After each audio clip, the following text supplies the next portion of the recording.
إن الحمد لله نحمده ونستعينه ونستغفره ونعوذ بالله من شرور أنفسنا ومن سيئات أعمالنا من يهده الله فلا مضل له ومن يضلل فلا هادي له وأشهد أن لا إله إلا الله وأشهد أن محمدا عبده ورسوله أرسله الله تعالى بالحق بشيرا ونذيرا يا أيها الذين آمنوا اتقوا الله حق تقاته ولا تموتن إلا وأنتم مسلمون يا أيها الناس اتقوا ربكم الذي خلقكم من نفس واحدة وخلق منها زوجها وبث منهما رجالا كثيرا ونساء واتقوا الله الذي تساءلون به والأرحام إن الله كان عليكم رقيبا يا أيها الذين آمنوا اتقوا الله وقولوا قولا سديدا يصلح لكم أعمالكم ويغفر لكم ذنوبكم ومن يطع الله ورسوله فقد فاز فوزا عظيما أما بعد فإن خير الحديث كتاب الله وخير الهدي هدي محمد صلى الله عليه وسلم وشر الأمور محدثاتها وكل محدثة بدعة وكل بدعة ضلالة وكل ضلالة في النار أعوذ بالله السميع العليم من الشيطان الرجيم بسم الله الرحمن الرحيم الله الذي خلقكم من ضعف ثم جعل من بعد ضعف قوة ثم جعل من بعد قوة ضعفا وشيبة والله يخلق ما يشاء إنه هو العليم القدير وقال النبي صلى الله عليه وسلم يا معشر الشباب من استطاع منكم الباءة فليتزوج فإنه أغض للبصر وأحسن للفرج رب اشرح لي صدري ويسر لي أمري واحلل عقدة من لساني يفقهوا قولي رب زدني علما۔ تمام قسم کی تعریف، توصیف، کبریائی اور بڑائی عظمت و جلال کا مستحق اللہ وحدہ لا شریک ہے، جو ہم سب کا، ساری کائنات کا تنہا خالق و مالک ہے۔ وہی لائق عبادت ہے، اس کے سوا ساری عبادتیں باطل ہیں۔ درود و سلام و جملہ انبیاء کرام پر، خصوصاً سید الاولین والآخرین، امام الانبیاء والاتقیاء، سید المرسلین، خاتم النبیین، جناب محمد رسول اللہ صلی اللہ علیہ وسلم پر اور آپ کے آل و صحاب پر۔ محترم حاضرین، ہمیں معلوم ہے کہ انسانوں کی تخلیق کا، اس کے پیدا کیے جانے، اس دنیا میں برپا کیے جانے کا مقصد صرف اللہ کی عبادت ہے، وہ بھی خالص عبادت۔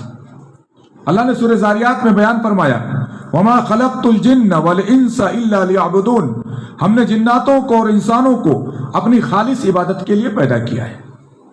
یہ ہماری زندگی کا مقصد ہے۔ ہماری زندگی کا مقصد قطعاً یہ نہیں ہے کہ ہم کمائیں، کھائیں، گھر بنائیں، پراپرٹی بنائیں، کاروبار کا دائرہ وسیع کرتے ہوئے جائیں، قطعاً یہ مطلب نہیں ہے۔ یہ ساری چیزیں ہماری زندگی کا حصہ ضرور ہیں، لیکن زندگی کے میں دو چیزیں ہوتی ہیں، ایک اہداف اور ٹارگٹ ہوتے ہیں، ایک جو ہے وسائل ہوتے ہیں جن کے ذریعے زندگی جینا ہوتا ہے۔ اہداف اور ٹارگٹ میں اللہ کی عبادت ہمارے لیے سب سے مقدم ہے۔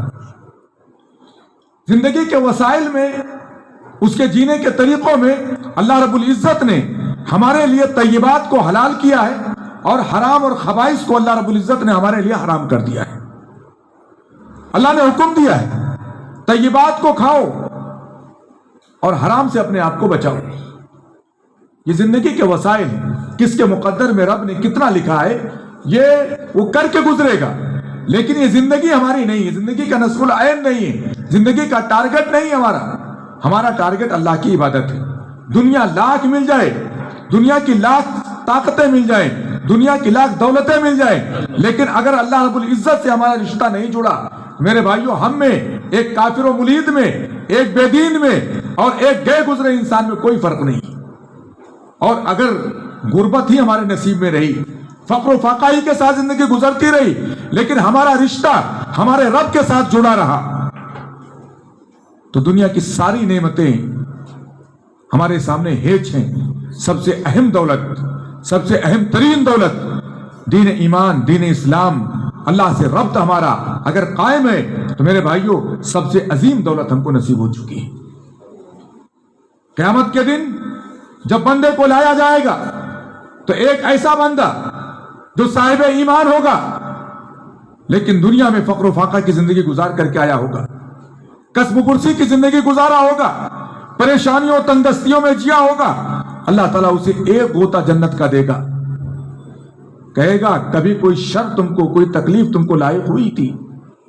وہ بندہ جنت کی ایک ہلکی سی جھلک پانے کے بعد کہے گا پروردگار میں نے کبھی کوئی شر محسوس ہی نہیں کیا ہے.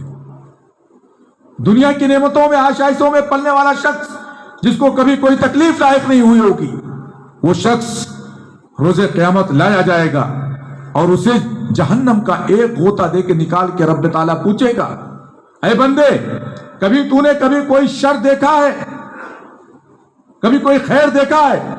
بندہ کہے گا پروردگار جہنم کی اس لپٹ کے بعد، جہنم کی اس آگ کے بعد، اس تکلیف کے بعد کہے گا پروردگار ہم نے کبھی کوئی خیر چھوا ہی نہیں. میرے بھائیو، اس نعمت کے احساس کے ساتھ اگر ہم جی رہے ہیں، ہماری زندگی یہ اپنے مقصد پر، اپنے ٹارگٹ پر چل رہی ہے. اور اگر اس مقصد سے ہم ہٹ گئے، صرف دنیا کے لیے جی رہے ہیں، دنیا کے لیے مر رہے ہیں، تو میرے بھائیو ہم سے بڑا خسارے میں کوئی نہیں. بل تؤثرون الحیات الدنیا والآخرۃ خیر وابقی، بلکہ تم دنیاوی زندگی کو ترجیح دیتے ہو جبکہ آخرت سب سے افضل ہے اور ہمیشہ باقی رہنے والی ہے. میرے بھائیو اللہ رب العزت نے انسانوں کے اس دنیا کے اندر کمزور ترین شکل سے پیدا کیا ہے. انسان نطفے سے پیدا ہوتا ہے، کئی مراحل سے گزرنے کے بعد وہ بچے کی شکل اپنے رحم مادر کے اندر لیتا ہے. 9 مہینہ گزرنے کے بعد وہ جا کر کے کہیں پیدا ہوتا ہے اور سالوں ماں باپ کا پرورش کرنے والے کا محتاج ہوتا ہے. انسانی بچہ واحد بچہ ہے میرے بھائیوں جو اس دنیا کے اندر بہت دنوں تک لوگوں کا محتاج رہا کرتا ہے، یہاں تک کہ بڑا ہونے کے بعد بھی تعلیم و تربیت کا، رہنمائی کا، ارشاد کا، مشورے کا ہمیشہ محتاج رہتا ہے. اللہ رب العزت نے انسان کی تخلیق کا نقشہ سورہ روم کی آیت نمبر 54 بھی کھینچا ہے. اللہ الذی خلقکم من ضعف، اللہ ہی ہے جس نے تم کو کمزوری سے پیدا کیا ہے. ثم جعل من بعد ضعف قوة، پھر اس کمزوری کے بعد اللہ رب العزت نے تم کو توانائی عطا کی، طاقت عطا کی.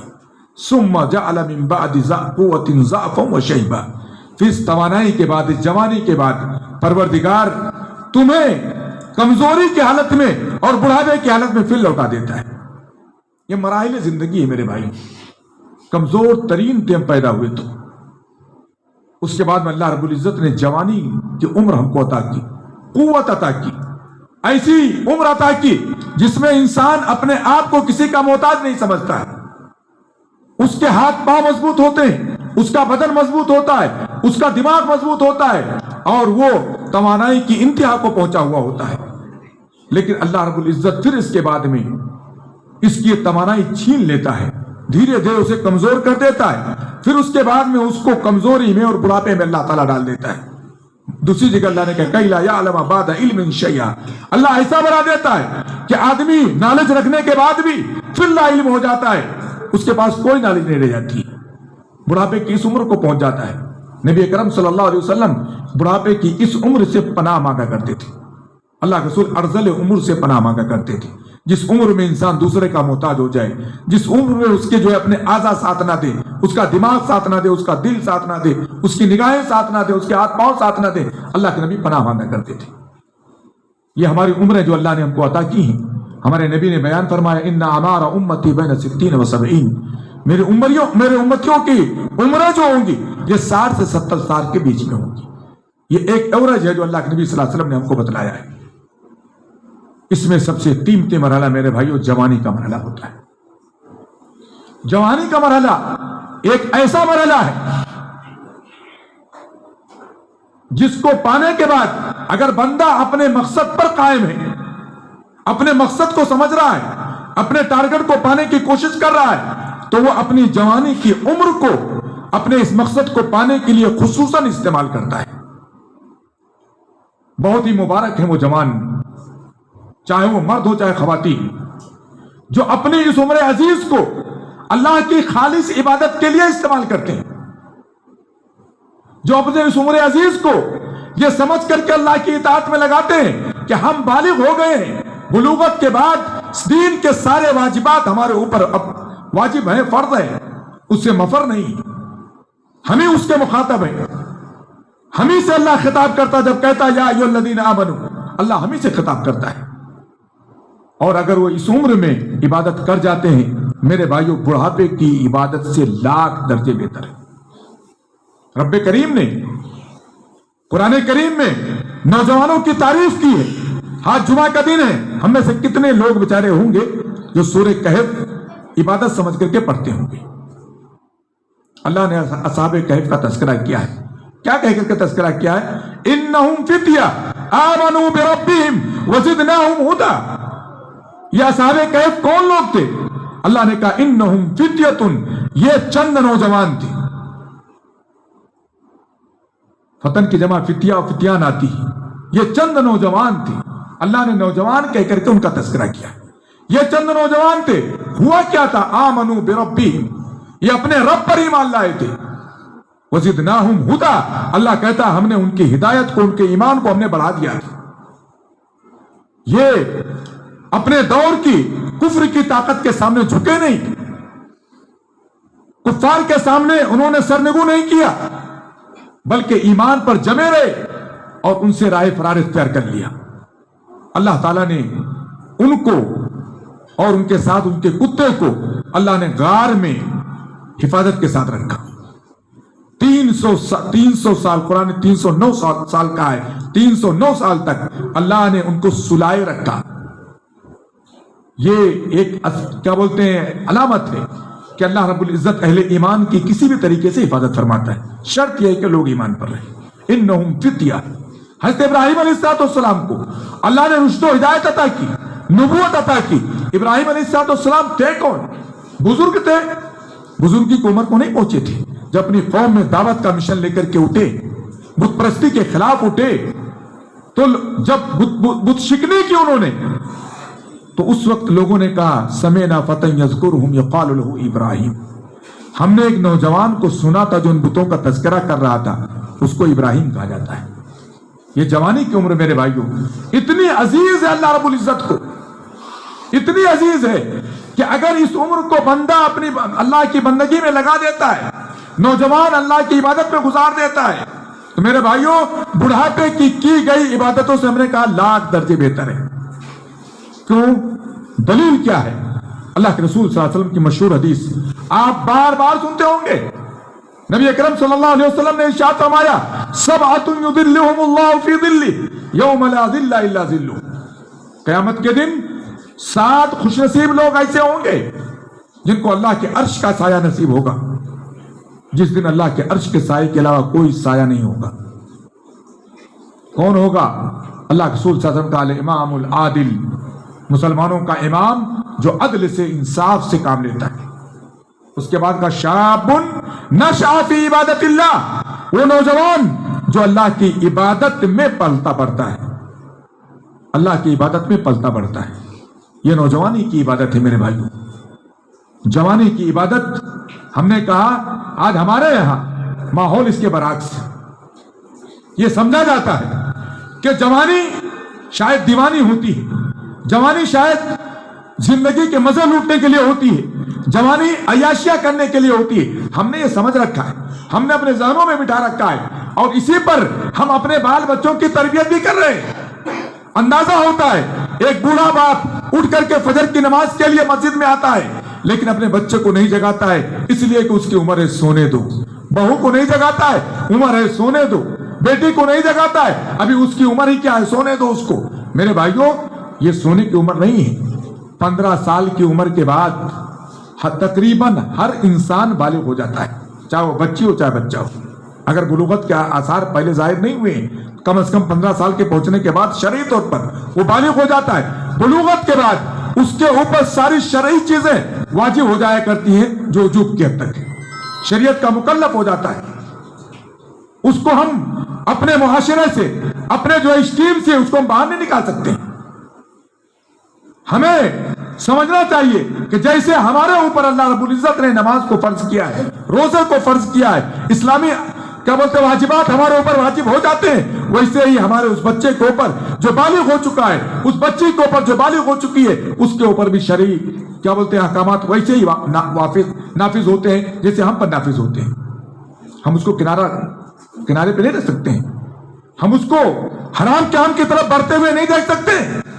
نبی اکرم صلی اللہ علیہ وسلم نے جب اپنا دعوتی مشن شروع کیا تو آپ کے سب سے زیادہ محبوب کون تھے؟ بزرگوں سے کہیں زیادہ آپ کے محبوب، آپ کے چاہنے والے، آپ پر ایمان لانے والے، آپ کا ساتھ دینے والے صحابہ کرام سب کے سب نوجوان تھے۔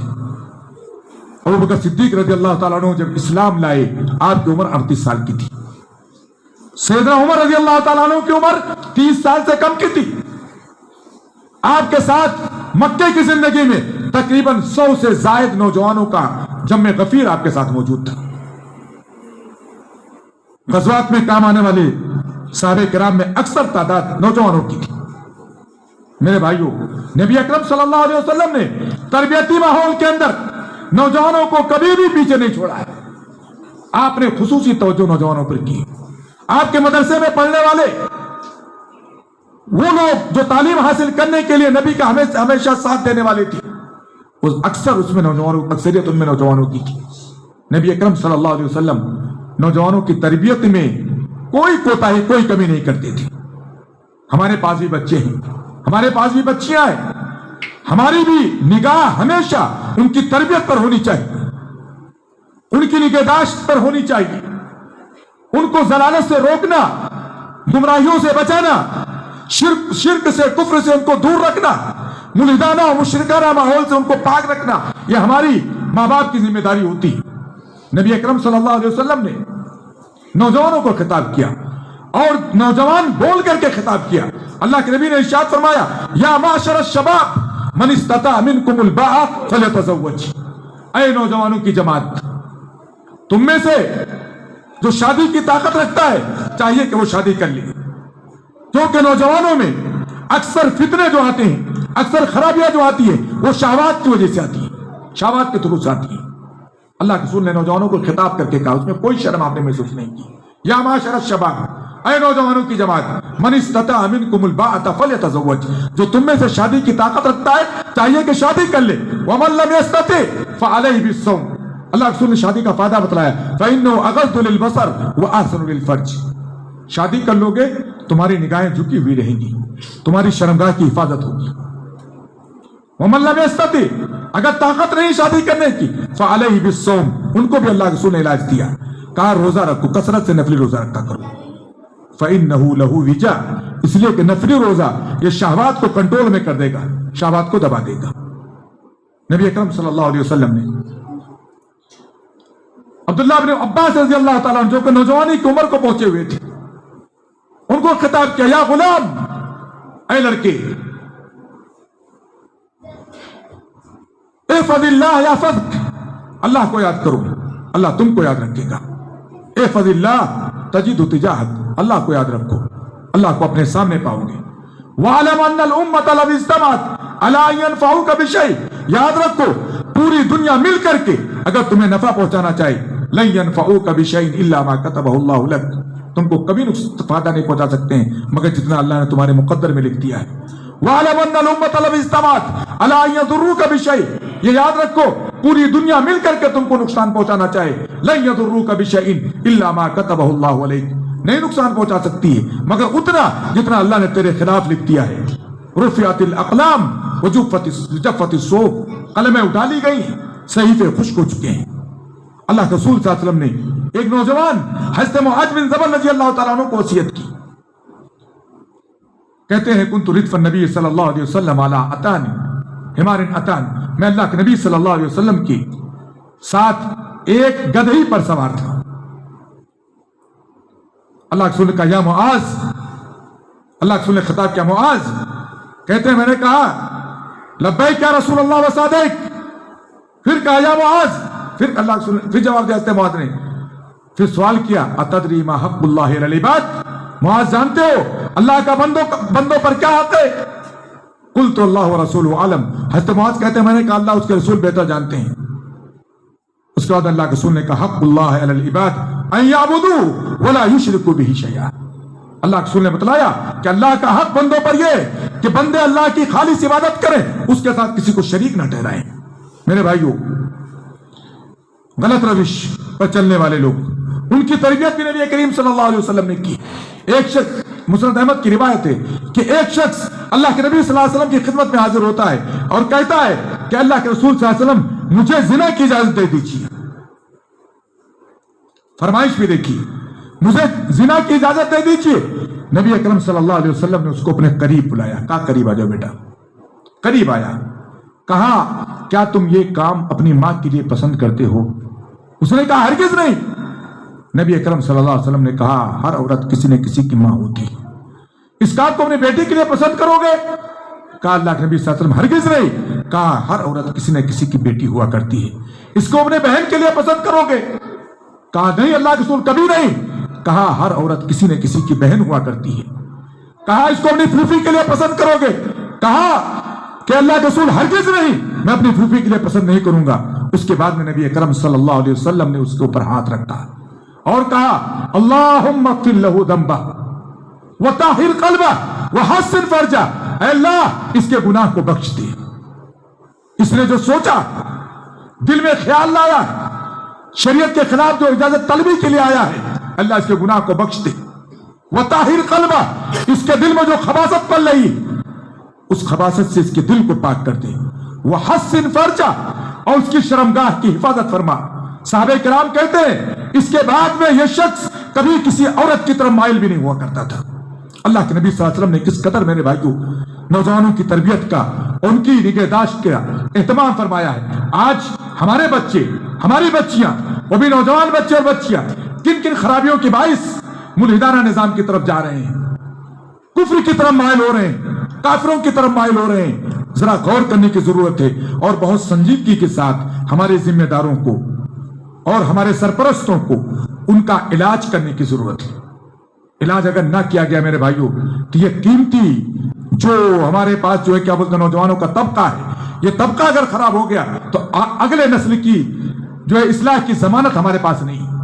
اور اگر یہ طبقہ محفوظ رہا تو انشاءاللہ العزیز ہم اس بات کی گارنٹی دے سکتے ہیں کہ انشاءاللہ اگر ہمارے نوجوانوں کا، چاہے بچے ہوں چاہے بچیاں ہوں، ان کا طبقہ اگر محفوظ ہے، ان کا طبقہ اگر ایمان پر ہے، تو اس کے بعد کی نسلوں کی حفاظت کی گارنٹی ہے انشاءاللہ العزیز. اس لیے ضرورت ہے کہ زیادہ سے زیادہ اس اہم طبقے کی نگرانی پر ہم توجہ دیں، ان کی تربیت پر توجہ دیں، ان کی تربیت کے بارے میں ہم کنارہ کشی نہ اختیار کریں. بزرگ یہ نہ سمجھے نوجوان ہیں ان کی تربیت کی ہماری کوئی ذمہ داری نہیں. یہ بچیاں ہماری ابھی جوان ہیں، کالج جا رہی ہیں، فلاں جگہ جا رہی ہیں، اسکول جا رہی ہیں، ان کی تربیت کی ہماری کوئی ذمہ داری نہیں. میرے بھائیوں ان کو سنبھالنا ہمارے بزرگوں کی ذمہ داری ہے، سرپرستوں کی ذمہ داری ہے، طبقے کے جو ذمہ داران لوگ ہیں ان کی ذمہ داری ہے. اگر ان کو نہ سنبھالا گیا اور اس طبقے کو اسلامی نور سے منور نہ کیا گیا، اسلامی تعلیمات سے ان کو بہراور نہ کیا گیا، تو یاد رکھیے مستقبل ہمارا جو ہے تاریخ ہوگا. اللہ رب العزت سے دعا گو ہوں پروردگار ہم میں سے جو نوجوان ہیں وہ اپنی قیمتی لمحات کو سمجھے، اس قیمتی لمحات کی قدر کریں، اپنے رب سے، اپنے رسول سے جوڑ کر کے رکھیں، اور جو سرپرست ہے وہ اپنے بچوں کی قدر کریں، اس قیمتی عمر میں رہنے والے نوجوانوں کی قدر کریں، ان کی تربیت کا ایسا انتظام کریں کہ وہ بڑھاپے میں بھی آپ کے لیے سود مند ہوں اور اگلی نسلوں کے لیے بھی فائدے مند ہوں. اللہ تعالی ہم سب کو اس عزیز جو ہے عمر کے لمحے کی قدر کرنے کی توفیق عطا فرمائے. پروردگار ایمان کے ساتھ جینے کی توفیق عطا فرمائے جب خاتمہ ایمان اسلام پر ہو. وصلی اللہ علی نبینا محمد وعلی آلہ وصحبہ وسلم. بارک اللہ لی ولکم فی القرآن العظیم ونفعنی وإیاکم بما فیہ من الآیات والذکر الحکیم. انہ تعالی جواد کریم ملک بر.